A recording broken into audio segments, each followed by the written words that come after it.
할렐루야. 오늘도 복된 아침 기적의 날이 시작이 되었어요. 자, 오늘은 요한복음 1장 9절부터 8절까지. 요한복음을 읽어도 그렇고 성경을 읽을 때면은 자기의 구원에 관심이 있는 사람들, 자기의 영혼의 어떤 운명 이거와 관련된 문제에 대해서 생각하는 사람들은 의문을 가지게 돼요. 내 내면의 이야기는 별로 안 하고 밖에서 벌어진 어떤 사건, 특히 예수님을 중심으로 벌어진 일들, 그리고 그 의미, 이거에 이야기가 집중이 될까? 그런데 사실은요, 우리가 바라는 용서, 완벽한 인이 되는 것, 그래서 영원한 생명을 소유하는 것, 그건 우리가 할 수 있는 어떤 것이 아니기 때문에 그래요. 땅에 오신 하나님 예수께서 그 일을 우리를 위해 온전히 성취하셨어요. 그 벌어진 일들을 설명하고 그 의미가 뭔지를 설명하는, 그게 하나님 말씀의 가장 중심에 담겨 있죠. 자, 오늘도 9절부터 10절을 세례자 요한의 이야기가 나와요. 이 세례자 요한은 성경에는 잠깐 이야기하고 지나가서 이 사람이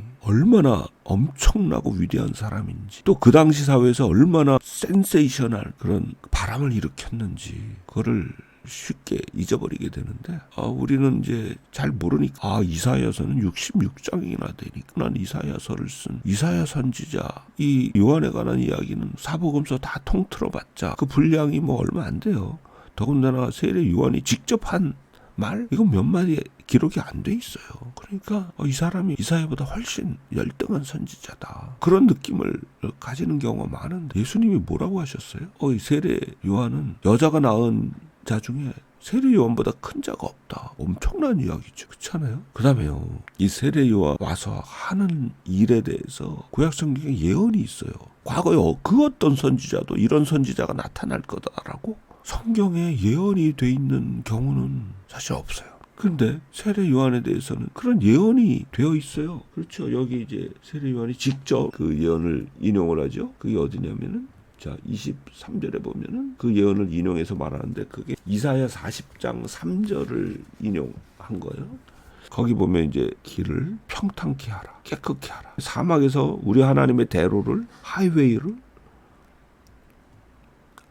나라, 깨끗하게 하라. 그렇게 외치는 목소리가 있다는 거예요. 예언이죠. 그러면 그 후에 어떤 일이 벌어지느냐? 5절에 보면은, 그러면 하나님의 영광이 나타날 것이고 모든 육체 그 구원을 보게 될 거다. 이거 주의 입이 직접 말씀하셨다. 그러니까 하나님의 영광, 모든 육체 그 구원을 보게 되는 그 사건, 그 사건을 준비해야 보내지는 예언자, 그가 바로 세례 요한이거든. 바로 이 구절을 가지고 자기에게 파견된 예루살렘의 레위인들, 그리고 제사장들, 이 사람들에게 자기 신분에 대해서 이야기하죠. 그 얘기는 뭐예요? 나는 예언된 대로 와서 지금 이런 일을 하고 있어. 그런데 나보다도 엄청난 분이 오실 거야. 근데 그분이 멀리 계신 것도 아니야. 바로 너희 가운데 지금 서 있어. 아마 이 사람들이, 군중들이 모여 있는 가운데 이미 예수님께서 그 가운데 며칠째 세례 요한의 설교도 듣고 뭐 그러면서 그 가운데 계셨던 것 같아요. 뭐 세례 요한은 자기 친척이니까 예수님의 얼굴을 알아봤겠죠. 그리고 성령의 주시는 계시를 통해서 예수님이 누구신지를 이미 알았겠죠. 그러니까 나중에 예수님이 세례 받으실 예수님에 대해서 보라, 세상 죄를 지고 가는 하나님의 어린 양이로다, 뭐 이런 말씀 전하게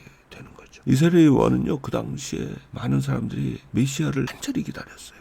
또한 로마 지배하던 그런 사회였잖아요. 우상숭배 국가의 지배를 받던 이런 나라, 그게 예루살렘 그리고 그 유대 땅이었거든요. 그들이 메시아를 간절히 기다리고 있었어요. 그런데 세례 요한이 나타나가지고 엄청난 인파가 세례 요한을 따라다녀요. 로마의 비밀 경찰들도, 정보원들도 이 사람이 이래가지고 반란 일으키는 거 아니야 뭐 걱정하면서 쳐다봤을 거고, 제사장들도 마찬가지예요. 왜냐하면 제사장들은 친 로마 인사들이거든. 이 사람의 세력이 너무 커지면은 로마가 와서 저걸 진압하는 과정에서 나라를 쑥 떼밭을 만들 건데 괜찮나? 저 사람이 자기가 메시아라고 주장하면 큰일 나네? 뭐 그렇게 생각하던 그런 상황이었거든. 그런 세례 요한이, 나는 그냥 소리일 뿐이야. 근데 그 소리가 보통의 소리가 아니라 바로 내 뒤에 오시는 놀라운 분, 하나님의 영광이 이 땅에 나타나는, 그래서 모든 육체가 그의 구원을 보는 그런 놀라운 사건을 준비하는 그런 소리를, 바로 이사야 예언대로 내가 그 역할을 하는 거야. 세례 요한이 그렇게 대답을 하는 거죠. 자, 얼마나 놀라운 사건이 이 세례 요한을 통해서 지시가 되고 있는지 우리가 알 수 있어요. 그 사건은 뭐예요? 하늘과 땅을 지으신 분이 이 땅에 오신 사건, 사람이 되어 오신 사건. 그리고 훗날 그가 죽으시고 부활하시는 걸 통해서 그를 믿는 자, 곧 그 이름을 의지하고 영접하는 자는 하나님의 친자녀, 아브라함의 자손이 필요 없어요. 이제는